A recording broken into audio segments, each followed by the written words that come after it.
Good. Hello, Fort McMurray.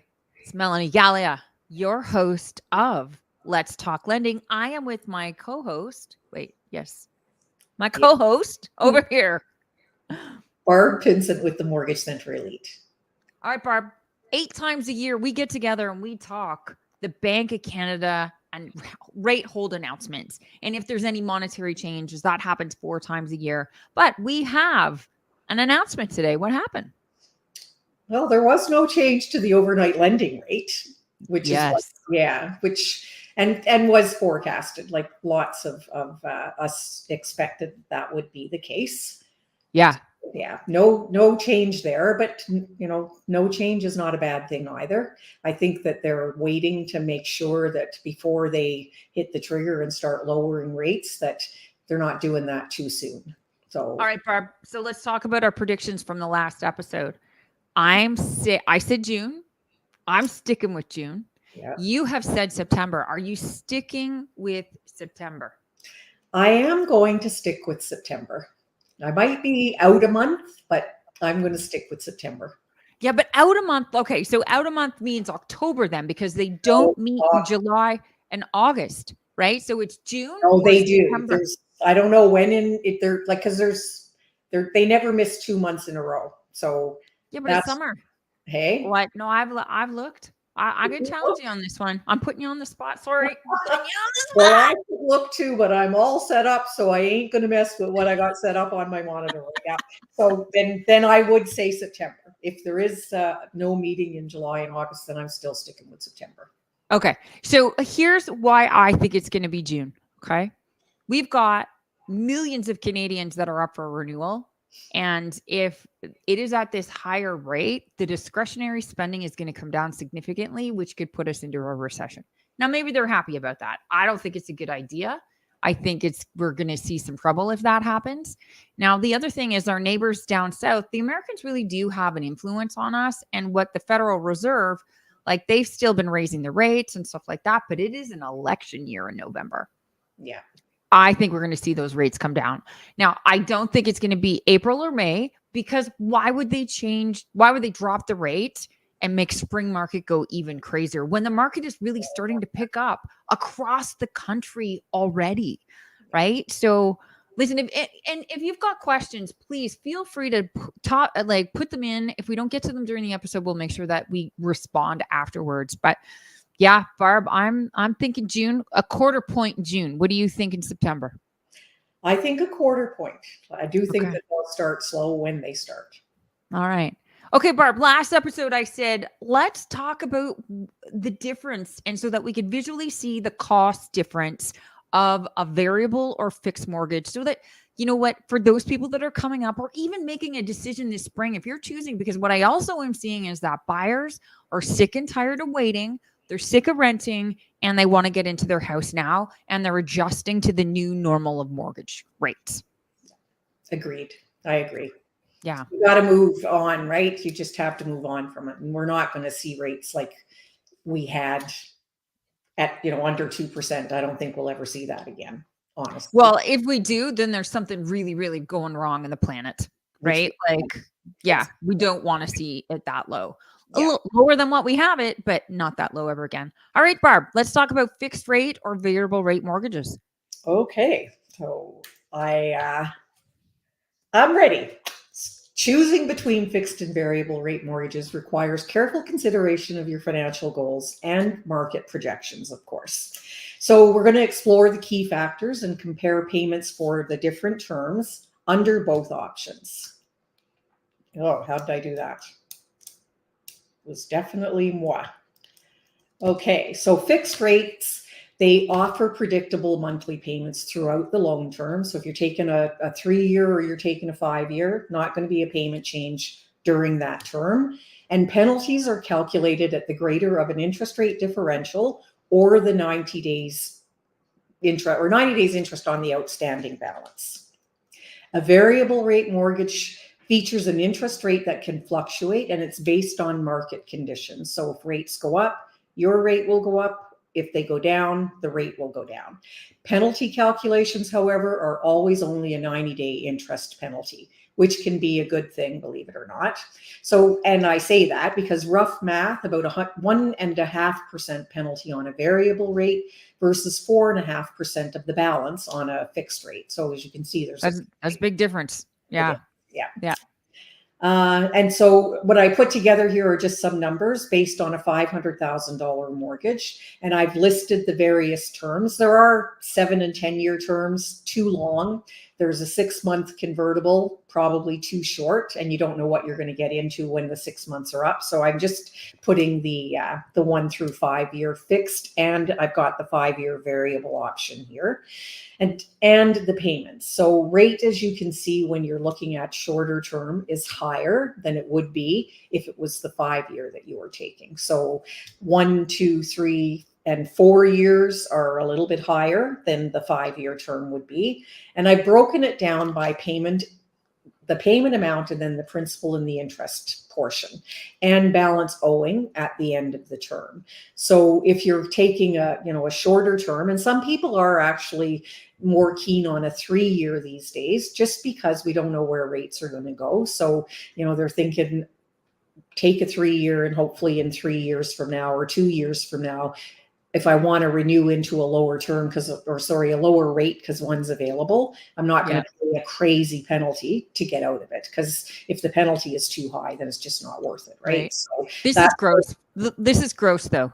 Look at the difference between that principal and that interest. That is so gross. Yeah, it is. So it's a gamble, right? No matter what it is that you do, because none of us has that crystal ball. No one knows where rates are going to be, how long they're going to be, where they are for. It's just one of those things, unfortunately. But what I did want to point out is the 5-year variable versus, and I'll use the 5-year fixed, the difference in the rates, because prime is very high right now. Prime is 7.2, and you'll always get a discount with a variable rate off prime. So most lenders right now are at prime minus 0.9, which is what I'm showing on here, 6.3.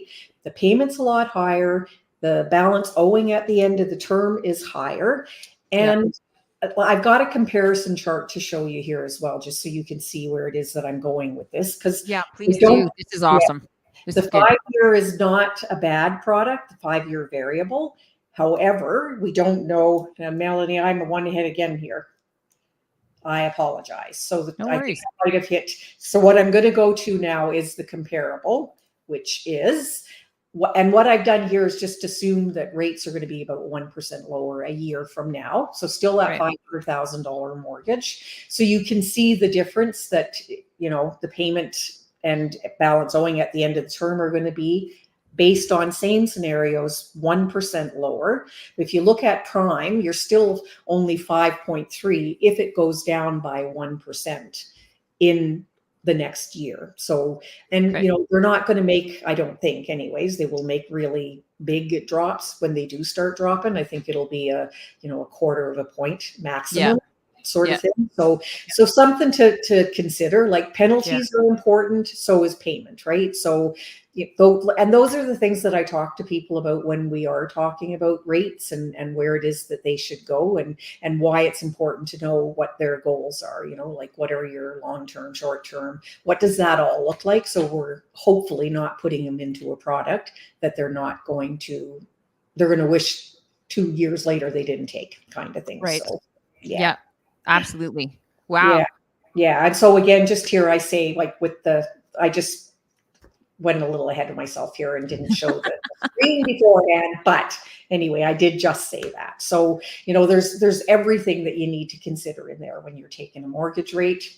And at the end of the day, I wish I had a crystal ball, and I'm sure there are many out there who wish the same thing. We don't, so we just have to go with what we hear, with our gut, a good, advice. So all of that is, I think it's important to pay attention to, some economists, some different economists that are out there, to make sure, every on the third Tuesday of every month is when the inflation rates come out.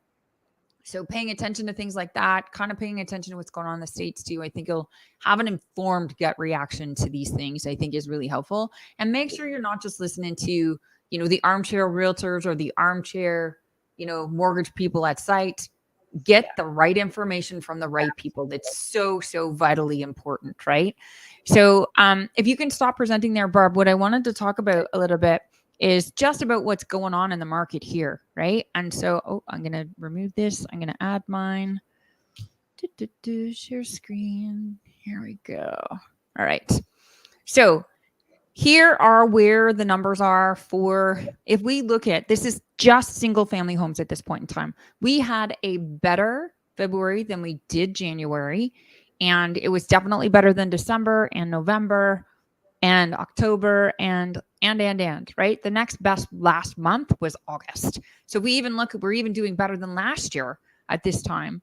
So 2022 is like the great year because that was just before. The inventory is pretty steady. What I'm going to tell you is that I feel like the market is starting to warm up. Not heating up like it isn't like Edmonton and the rest of the country. It is warming up here. So what I'm seeing is that the good stuff is being picked off in the first 2 weeks of it being listed. So my strong recommendation to you as a buyer, make sure you get fully pre-approved. And so what I mean by that is like, Barb, like your whole process of making sure that pay stubs, the proof of deposit, because it could just change and impact so many things if you don't have that stuff ready to go. Okay. That's the first thing. You should not be getting in a car and stepping foot into any place until you've done these things. You need to understand what you can afford, what you want to spend as well, because you got to make sure that your poop's in a group. Let's be straight. Like that's not exactly how I want to say it, but we're going to make it G-rated. And you have to. It's just so vitally important because what if you find that house? You've got to be ready to go. Right, Barb? Totally agree. Yeah.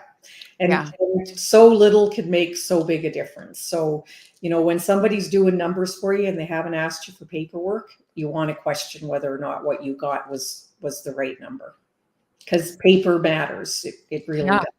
Yeah, it does. Right. And so you don't want to miss out on the right house, but and it is so much more stressful. Like TV makes it look really sexy, right?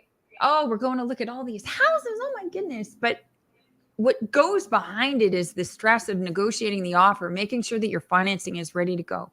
Because as you're waiting, you may have things that come up that the bank says, okay, but maybe Genworth or Sagan say, we need X, Y, and Z. So, just because your bank pre-approved you doesn't mean that it's a done deal, right? There's another step, especially if you're a high ratio mortgage, which means putting less than 20% down. That's so, right. if you want to get a hold of Barb and I, letstalklending.com, fill out the form. We'll both get your information. We'd be more than happy to help you. Barb, I know that if people want to remortgage or refinance, that's your niche too. You're more than happy to help out with that. And Barb, you're like magical with first-time home buyers. You're so, so good with first-time home buyers. You work with everybody, of course, but I think what I love is your patience and your step-by-step working with them to make sure that they understand the process. And Barb and I are a great team. We are a great team to help get you to that finish line because it really does takes a team to get you to that finish line, right? It really does. Yeah. Yeah. Cool.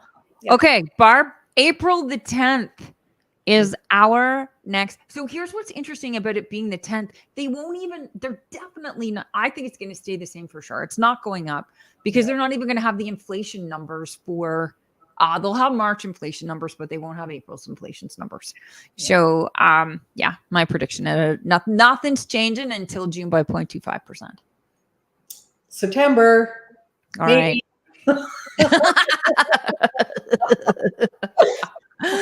All right, perfect, Mary. Do us a favor, tag a friend, share this video. Let's get the right information out there to people. If you want to know what your home's worth, I'd be more than happy to help you out with that too. Barb's available as well. And Barb, we'll see you on the 10th of April.